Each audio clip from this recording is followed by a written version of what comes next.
আসসালামু আলাইকুম। আজকের ভিডিওটা তাদের জন্য যারা বলে যে গরু পালন করে তারা লসের সম্মুখীন হয়েছে, লস খেয়েছে, তাদের জন্য আজকের এই ভিডিওটা। তো যারা বলে লস খেয়েছে আমি তাদেরকে বলতে চাই, আসলে আপনি গরু লালন পালন করা জানেনই না। এই যে দেখেন, আজকে আমার এই গরুগুলা মাঠে নিয়ে আসছি, আমাদের মাঠটা দেখাচ্ছি যে বর্ষায় মাঠটা এগুলা সব ভিজে গিয়েছিল এবং এখন শুকিয়ে গেছে। মানে গুলা করছিল, অনেক বৃষ্টি হয়েছিল। আর যাই হোক, 2 দিন মানে মাঠে গরু দিতে পারি নাই। আজকে মাঠে গরু নিয়ে আসছিলাম। আর এই গরুগুলা বিশেষ করে মাঠে দেওয়া হয় না, কিন্তু এই কিছুদিন থেকে এগুলাকে মাঠে মানে গোয়ালের চাইতে মাঠে তারা ভালো খাচ্ছে, এই জন্য নিয়ে আসলাম তাদেরকে মাঠে। এই যে দেখেন, তারা মানে অলরেডি এখনও প্রায় 4টা হয় নাই বিকাল, তারা পেট ভরে গেছে। এটাও সেম অবস্থা, পেট ভরে গেছে।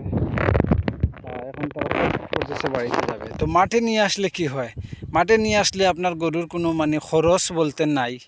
আপনি মানে দেশি গরুর মতো আপনি তাদেরকে আপনি লালন পালন করতে পারবেন।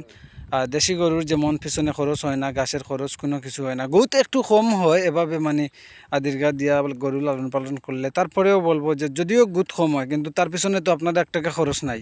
আপনি 3 মাসের জায়গায় 4 মাস লালন পালন করে আপনি গরু পালন করেন, সমস্যা নাই তো।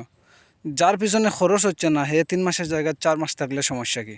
কোনো সমস্যা নাই। এই গরুটা আমার কাছে 1 মাস হয়েছে, এটা 70 দিয়ে আমি আনছিলাম, কিন্তু এখন এই গরুটা আমার 90 দাম হচ্ছে, আমি বিক্রি করতেছি না।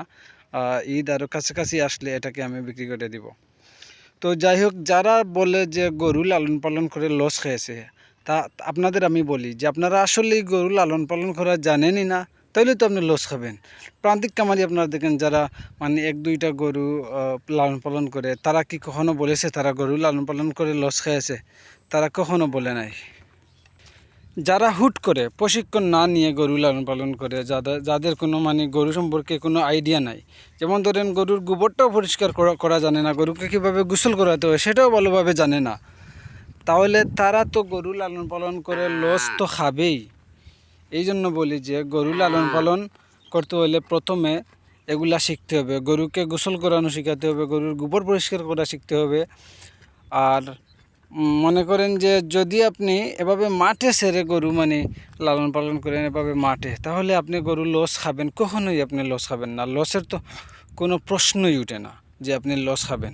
লস কেন খাবেন? মাঠে খাওয়াইলে তো গরুর পিছনে 1 টাকা খরচ নাই আপনার, তাহলে আপনি লস খাবেন কেন রে ভাই? লস তো খাওয়ার কোনো যুক্তি আমি দেখতেছি না। আপনাদের বলি যে আপনারা যদি গরু লালন পালন করেন, এভাবে মাঠে ছেড়ে যদি আপনারা গরু লালন পালন করেন, তাহলে আপনারা, আমি গ্যারান্টি দিয়ে বলছি, আপনারা কখনোই লস খাবেন না, ঠিক আছে? আর গোয়ালে রেখে মানে যদি আপনার পর্যাপ্ত পরিমাণ ঘাস না থাকে, তাহলে আপনি ঘাসের জমি না থাকে, তাহলে আপনি গরুর মানে খামার দেওয়ার প্রয়োজন নাই। আগে ঘাসের মানে পর্যাপ্ত ঘাস আগে তৈরি করতে হবে, তারপর আপনি গরু লালন পালন করেন, তাহলে আপনি কখনোই লস খাবেন না। আর সবসময় চেষ্টা করবেন মানুষ না রেখে গরু লালন পালন করে নিজের কাজটা যেন নিজে করেন, তাহলে আপনারা গোয়ালের সবগুলা কাজ যদি আপনি নিজে করতে পারেন, মানুষ কেন লাগবে? এইভাবে যদি আপনারা খামার পরিচালনা করেন, লালন পালন করেন, ইনশাল্লাহ লস হবে না কখনোই, গ্যারান্টি দিচ্ছি।